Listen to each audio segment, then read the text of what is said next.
Adat lisan masyarakat Melayu ni berubah dari semasa ke semasa dan dipengaruhi oleh banyak faktor termasuklah pengaruh asing. Okey, saya akan jelaskan sebelum pengaruh asing dan juga selepas pengaruh asing. Sebelum pengaruh asing, adat istiadat masyarakat Melayu tradisional ni dia lebih fokuskan kepada adat dan juga undang-undang adat. Adat ni dia berbeza mengikut rantau. Tapi ada je adat yang mempunyai unsur-unsur biasa tu kan. Terdapat juga adat yang diberi penekanan oleh keluarga dan masyarakat. Biasanya adat masyarakat Melayu ni dia mempunyai nilai-nilai Islam, contohnya macam hormat menghormati dan juga kesopanan lah. Okay. Kita tengok pula setelah pengaruh asing. Kedatangan pengaruh asing macam Islam dan juga pengaruh Eropah, dia memberi kesanlah kepada adat lisan masyarakat Melayu. Contohnya, Islam datang, dia bawa satu peraturan tingkah laku yang baru. Contohnya, tak boleh diharamkan untuk merokok, diharamkan untuk minum arak dan juga diharamkan untuk berjudi. Kalau kolonialisme barat pula, dia memperkenalkan norma-norma barat kepada tanah Melayu. Beberapa perubahan khusus adat lisan Melayu setelah menerima pengaruh asing. Yang pertama, kita tengok dari segi salam. Okay, contohlah, kalau dulu kita salam cium tangan je kan. Tapi sekarang kita tengok ramai yang macam salam lepas tu peluk. Sebenarnya salam dan peluk tu adalah pengaruh daripada barat. Yang kedua, kita tengok dari segi kod etika pakaian. Okay, pakaian Melayu tradisional contohnya baju Melayu ataupun baju kurung masih digunakan untuk majlis-majlis khas lah, contoh perkahwinan apa semua. Tapi ada juga pakaian daripada barat yang sudah dibiasakan menjadi pakaian harian. Contohnya ialah pakaian crop top ataupun skirt pendek. Yang ketiga, kita tengok dari segi peranan jantina. Kalau dulu banyaknya fokuskan kepada lelaki sahaja, tapi sekarang peranan jantina tu lebih fleksibel. Kalau kita tengok sekarang pun wanita ni lebih banyak yang lebih ramai boleh melanjutkan pelajaran ke arah yang lebih tinggi dan mempunyai kerjaya lebih baik. Perubahan dan perkembangan adat masyarakat Melayu sebelum dan selepas menerima pengaruh asing ni kita dapat analisis daripada beberapa perspektif lah. Yang pertama, kita tengok daripada perspektif yang positif. Okay, perspektif positifnya kita dapat lihat sekarang berlaku perubahan kepada kelonggaran peranan gender. Kalau dulu lelaki akan bekerja dan perempuan akan berada di rumah, tetapi sekarang kaum wanita diberi peluang untuk melanjutkan pendidikan yang lebih tinggi dan melibatkan diri dalam kejayaan-kejayaan yang lebih baik. Dan sekarang terbukti bahawa banyak kejayaan yang dikecapi oleh kaum wanita. Selain itu juga, pengenalan norma sosial yang baru kepada adat lisan masyarakat Melayu ni telah menyebabkan adat lisan masyarakat Melayu ni lebih terbuka dan juga bertoleransi lah. Okay. Yang kedua, kita tengok dari segi perspektif yang negatif. Okay. Pembubaran keluarga lanjutan tradisional Melayu ni menyebabkan kemerosotan dari segi sokongan kepada individu dan juga masyarakat. Penguasaan juga menyebabkan penerapan beberapa nilai barat yang tidak selari dengan nilai tradisional Melayu. Okay. Secara keseluruhannya, perkembangan dan perubahan adat masyarakat Melayu ni ia merupakan satu proses yang rumit dan pelbagai rupa. Tapi kita kena ingat bahawa adat lisan masyarakat Melayu ni bukan monolitik ataupun tunggal. Sebabnya masyarakat Melayu ni dia adalah bersifat dinamik dan pelbagai. Dan perubahan yang berlaku ni menerima pandangan yang berbeza lah tentang perubahan adat masyarakat Melayu kita. Okay. Kalau sentuh pasal muzik Melayu ni ada mengalami beberapa transformasi ataupun perubahan. Okay. Perubahan ni ada beberapa faktor lah. Pertama, penemuan gabungan budaya ataupun pertemuan budaya lain.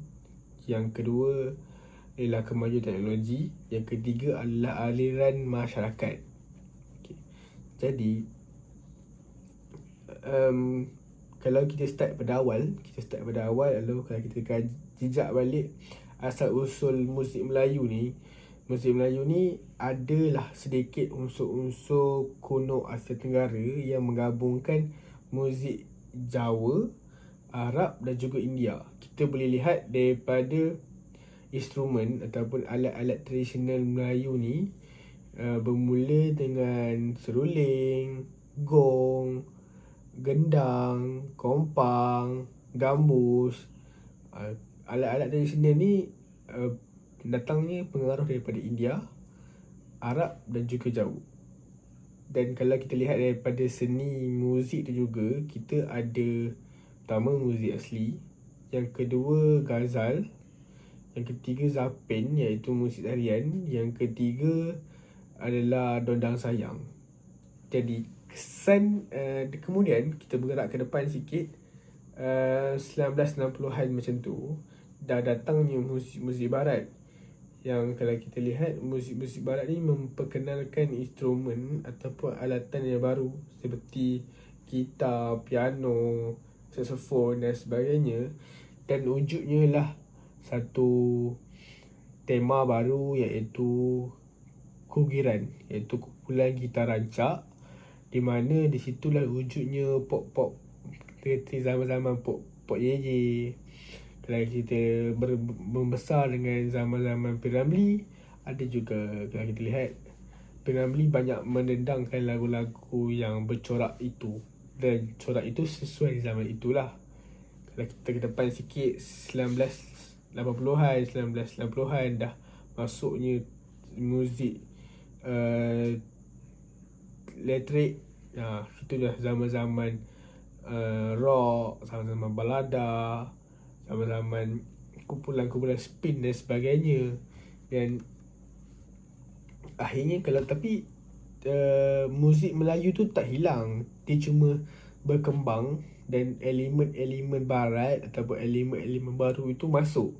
Sebab itu adalah gabungan-gabungan budaya daripada luar. Jadi kalau kita lihat daripada 90-an dah mula tema muzik tu dah berkembang kepada tema-tema cinta-cintun. Daripada awal lagi lah, daripada zaman 1990-an, zaman sekarang juga berkembang seperti tersebut. Dan muncullah kumpulan-kumpulan baru ataupun grup-grup baru seperti Spider, kita ada Spin dan sebagainya, yang menceriakan tu tetapi tidak melupakan.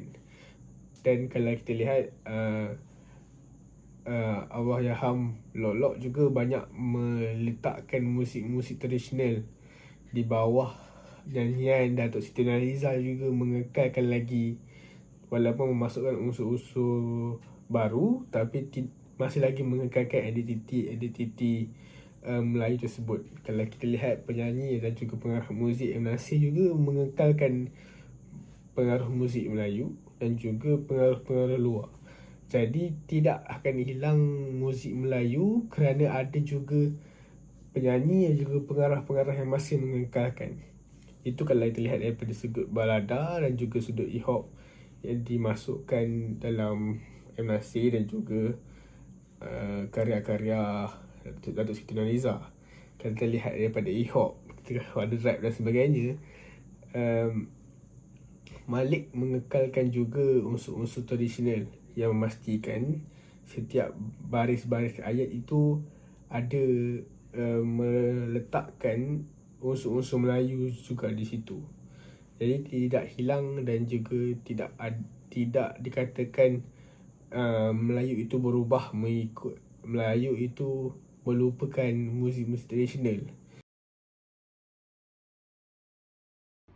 Adat dan masyarakat Melayu ni berubah dari semasa ke semasa dan dipengaruhi oleh banyak faktor, termasuklah pengaruh asing. Saya akan jelaskan sebelum pengaruh asing dan juga selepas pengaruh asing. Sebelum pengaruh asing, adat istiadat masyarakat Melayu tradisional ni dia lebih fokuskan kepada adat dan juga undang-undang adat. Adat ni dia berbeza mengikut rantau, tapi ada je adat yang mempunyai unsur-unsur biasa tu kan. Terdapat juga adat yang diberi penekanan oleh keluarga dan masyarakat. Biasanya adat masyarakat Melayu ni dia mempunyai nilai-nilai Islam, contohnya macam hormat menghormati dan juga kesopanan lah. Kita tengok pula setelah pengaruh asing.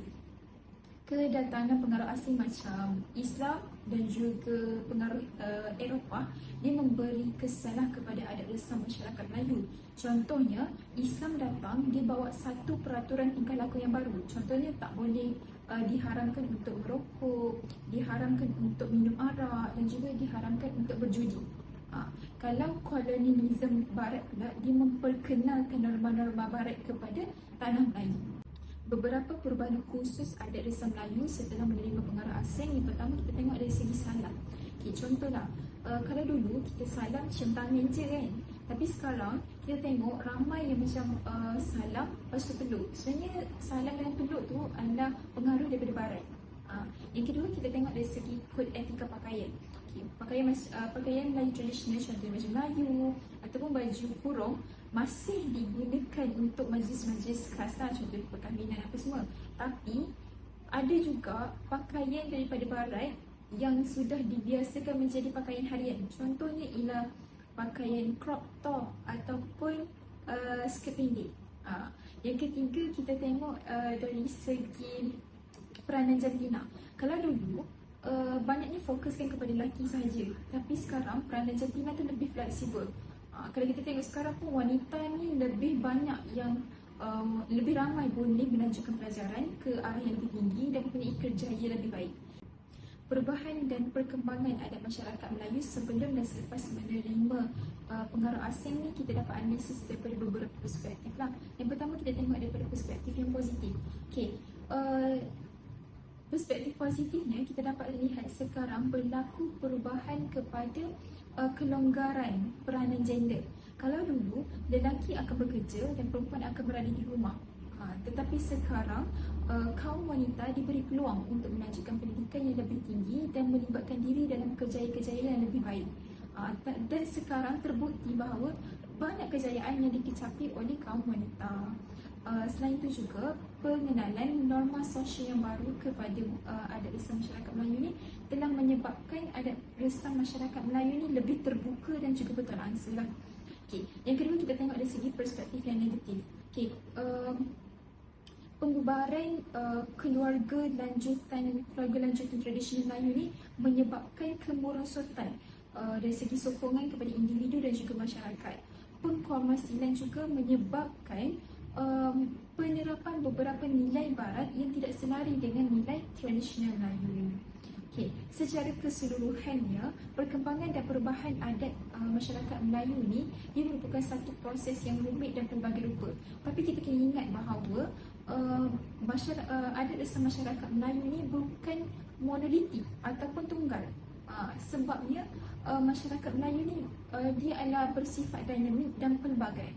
Dan perubahan yang berlaku ni menerima pandangan yang berbeza lah tentang perubahan adat masyarakat Melayu kita.